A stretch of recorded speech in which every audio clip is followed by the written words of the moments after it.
Warning, this podcast contains spoilers.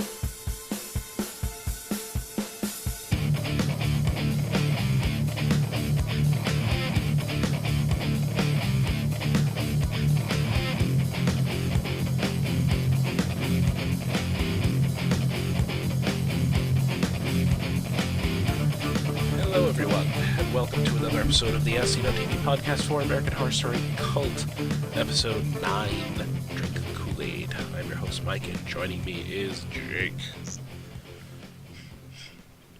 In a hat. Because he really wants to throw you off. Homicidal maniacs look like everyone else. Okay, Wednesday Addams. Love that Yeah. movie. It was on Netflix. I'm like, yes! Yes, exactly. Alright then, let's see. Drink the Kool-Aid. Oh, and we did. We were treated to Evan Peters as not one, not two, but 3 cult leaders this episode.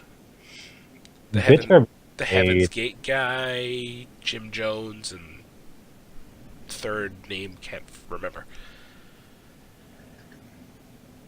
But I love that. But another cult leader, there we go. I don't know how I feel about this episode. The first half, I'm gonna split this episode into halves. I don't know how I feel about the first half. Loved the second half, but Okay. you know, Ivy's on her knees apologizing, like, "Oh my God, I'm so like, I hated you. I was this. I did that," and you know, it's like, so you joined a cult that got people killed. You yourself killed people and tried to make me think I was crazy and take our son away from me, and you fucked the babysitter and all that other stuff. All because you went crazy from the election. What? Forget a bitch. Okay. I mean, You realized quickly in this episode that something that I didn't know that I knew in the previous episodes. I don't like Ivy. no. I hate I hated both of them. This new Allie that we're getting, I love. y'all. Like, I spent the whole first, 7 episodes of the season hating Allie.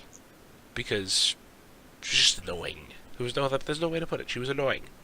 Aggravating, oh my God, there's some people like this that exist and they annoy the fuck out of you, but... Maybe not. You know what? Maybe yes to that extent. But then once they reveal what's going on under the surface, the hatred shifts from Allie to Ivy. And this episode, like you just said, it cemented it. I hated her. I don't like her. I mean, I find myself liking certain characters over time. Well, I do like Allie now, and I thought I liked Ivy at the beginning of the season, but then I realized I really didn't. And then we have Kai, who I love because I hate him. I don't think that's changed. Well, maybe it will. I don't know. He's... okay, I guess. I don't really know how I feel about her. Yeah, I don't know. But, Allie's turnaround. She is, as she says, she's cured. I mean, she gives Ozzy the Twisty comic. But, Mom, there's a clown on the cover. Well, of course there is. Twisty's the title character. Who else are they going to put on the cover? It's like, wow, that's a really well-balanced response. Holy crap. And I'm thinking to myself, is she faking? I don't know. Is this all an act? Well, Because, she had an ultimate goal in mind. Maybe, and I understand there is a fire lit under her that was always there. She just never, reacted to it. And I don't know if she has been quote unquote cured, but more so I've been pushed over the edge far enough to where I'm gonna get my shit done. she's focused. She is focused and goal-oriented, and she's able to use that to push everything else out of the way. Either that or she really did conquer her fears. One or the other, it's working for her. And, I mean, she spouts out her whole drive during dinner with Ivy after Ozzy gets taken by Kai. Which, don't mess with me with the babies, okay? You're not scared? So they're sitting there for dinner, and I'm like, okay, pasta, aren't you eating? I'm like, oh god, no, bitch, she ain't eating because it's poisoned. And then she puts the pasta on her plate, and I'm like, oh, no, okay, she's just eating. But they kept drawing your attention. Every time Ivy took a sip of wine, it was like the shot was framed so that all you could, like, the centerpiece of the shot was the wine glass, and Ivy drinking it. Well, as soon as, because, Ali has said, oh, well, she doesn't usually cook. They mentioned that. So I can make pasta. And, we had this whole thing earlier with the Kool-Aid. The scene earlier when all the cult members had to drink the Kool-Aid, and the Kool-Aid, it was just Kool-Aid. I loved Kai's response, like, we're running for Senate. Dead people can't vote, except in Chicago. Which, I'm like, oh, that's crazy shit. But I knew that you don't fucking name this episode after the damn Kool-Aid. You don't tell us, what happened with the whole thing, with Jim Jones and the Kool-Aid, and not have someone die from Kool-Aid. So I knew this was going to come up again. Yeah. I knew somebody was going to get the idea to actually use the Kool-Aid and poison somebody. As soon as she said that I had picked out the wine, I knew there was something fishy with that wine, not just because it was cheap wine, but because, you put the damn poison in the wine. Yeah. And rest in peace, Ivy, I guess. Good riddance. I don't know. Her whole, defiant speech there at the end, you're not cured, you're the same, you're just gonna go right back to... Yeah. You're gonna go right back to you. Am I, bitch? Yeah. And then she dies. Yeah, which I think is fitting. Ivy, she's sort of she tried to cushion her wrongdoings. Well, I didn't try to kill you, I just made you go crazy. Yeah, exactly. Which, still not good. No. So, you mentioned the earlier scene with all the cultists drinking the Kool-Aid. All the men in the cult are pretty much devoted to Kai at this point, except for the one guy who didn't drink it and got shot. Oh, I swear, those guys ain't gay. Yeah, I know, right? Couple of Speedwagon, definitely. Well, I think it'd be interesting if this show touched upon because we have this sort of male versus female dynamic. It's not quite there yet, but I think it's where we're going. And we have all these new male members, and we had that thing with the Andy Warhol episode with the lady cult. And the lesbian lovers with those two main ones. We had that, and I think it'd be interesting if we just explore homosexuality on the male side of things. I don't know. I mean, this show has had gay characters before. Yeah. If you notice, the male gay characters, not so much the lesbians, but the gay men on the show, they don't really have good arcs. Or they're just played up for laughs. And I don't like that. Yeah, Harrison and Samuels they didn't have great arcs.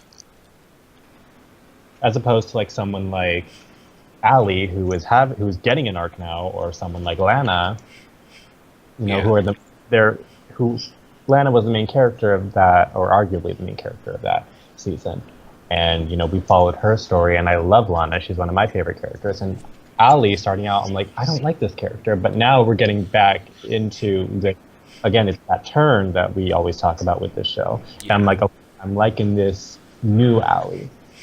This new Ali, who invites Kai over to dinner, because previously, Kai, after kidnapping Ozzy, basically says, "Are you sure he's not my son?"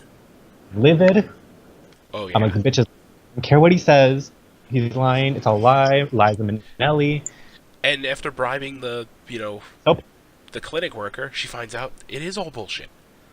Hmm. Kai is And not like the father. he saying that in her.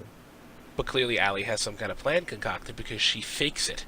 And that comes out at dinner. She slides the file to him, and there's his picture in there. And Kai buys it, it seems. Well, Like, he genuinely didn't know, but like, I mean, he could make a pretty good guess. He's like, well, I've been like donating to this damn clinic, like for how fucking ever. long? So it's like he probably has like everyone in this goddamn town is probably related to him. He just don't know. Yeah, and he, his face is like kind of shocked, like, holy shit, I just threw that one out into the left field and it stuck. Cool. Well, yeah, but like, what did you expect? I mean, it's pretty possible with the amount of jacking off that you did, which, I mean, good for you for finding a job that works for you. But Yeah. you probably have a lot of children you don't know about. Double, yeah. Oh, where's your wife? Oh, okay, first off, Manwich again. Oh, yeah. The, but, I don't like this. yeah. It's like, where's your wife? She's in a trunk.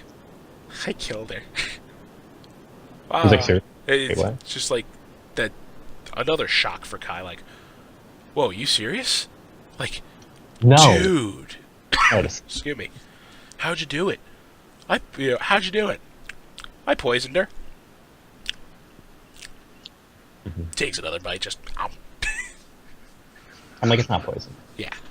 Well, Clearly Ivy made her "I'm gonna die" speech. Yeah. I didn't have it. Ivy had an "I'm gonna die" speech. Kai didn't.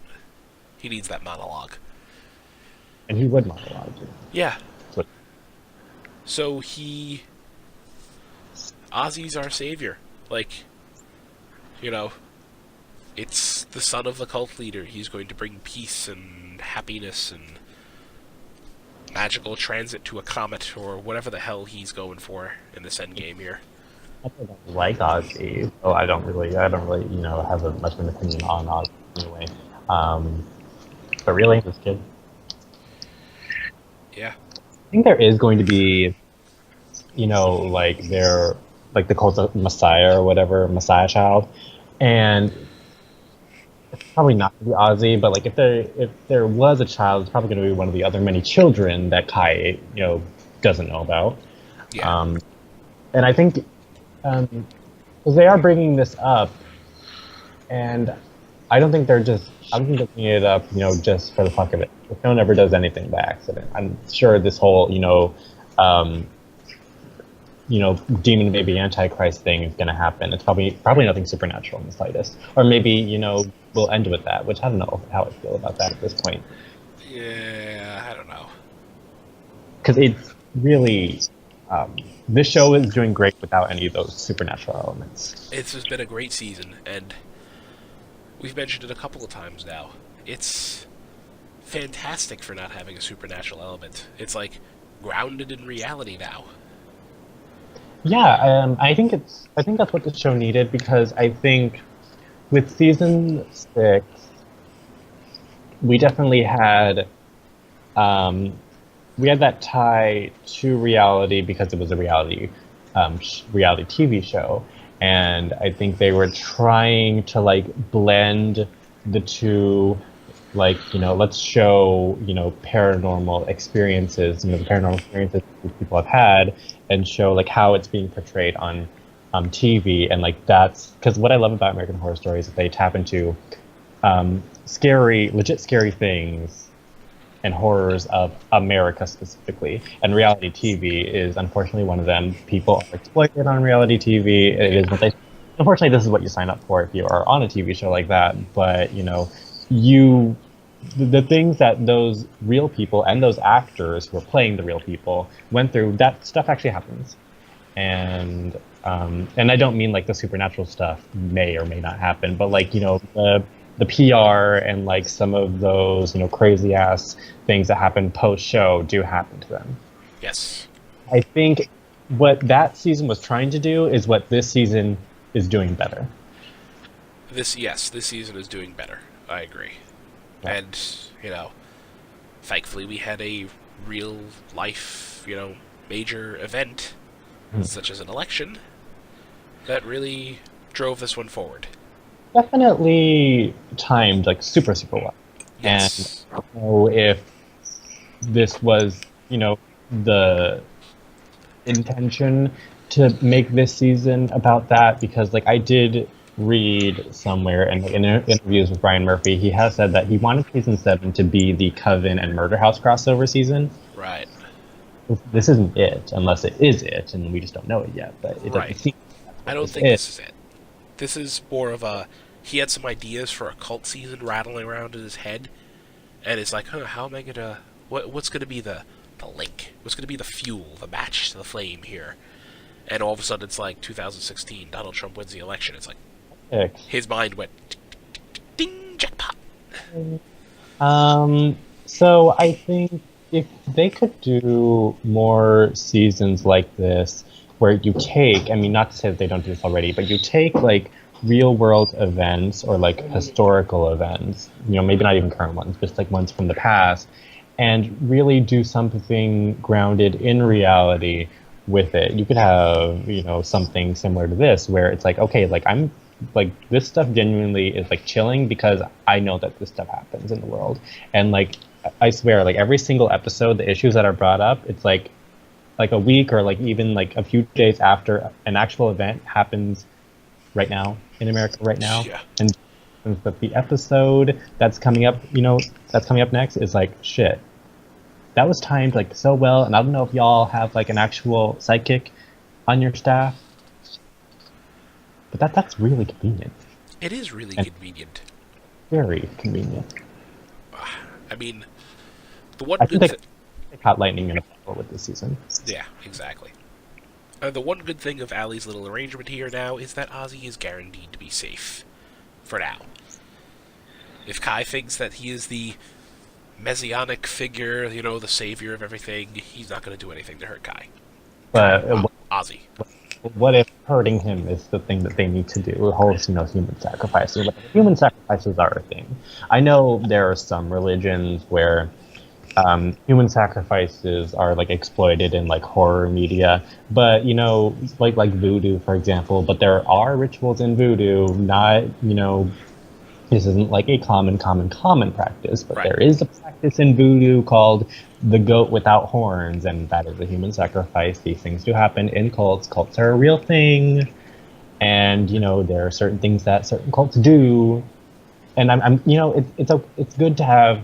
It's good to have, a purpose. It's good to have a thing that you believe in, but some things are fucked up.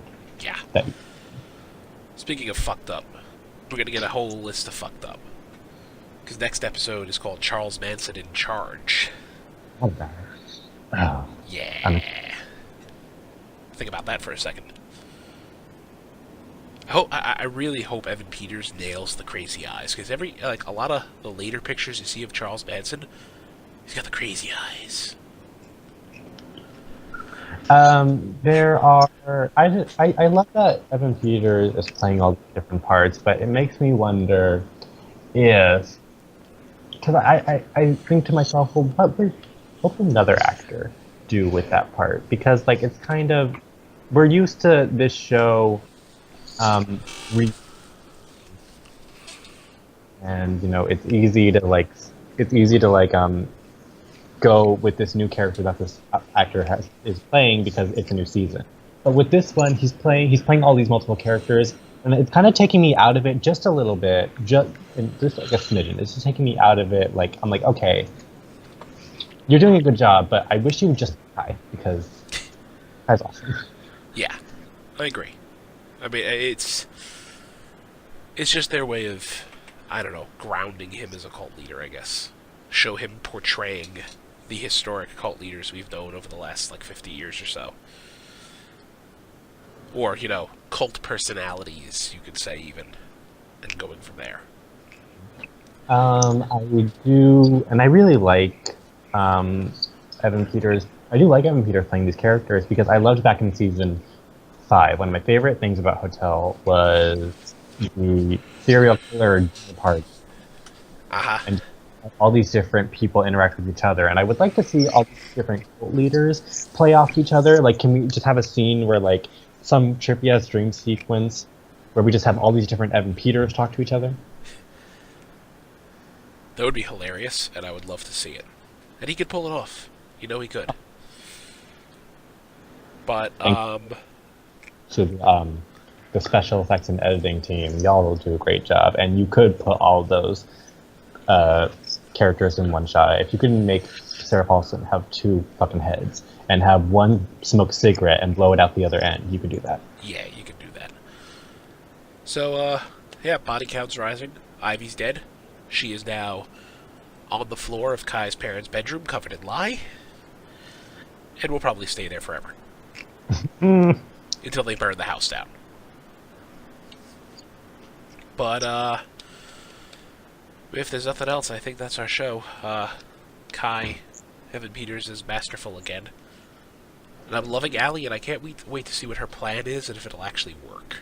I want to see, because we're getting into a great arc with Allie. If she can overcome Kai and defeat him, because ultimately I do want Kai to be defeated at the end of the season, unless they do a whole turnaround thing where, you know, they make him like somewhat likable. I don't know about that. I like he is.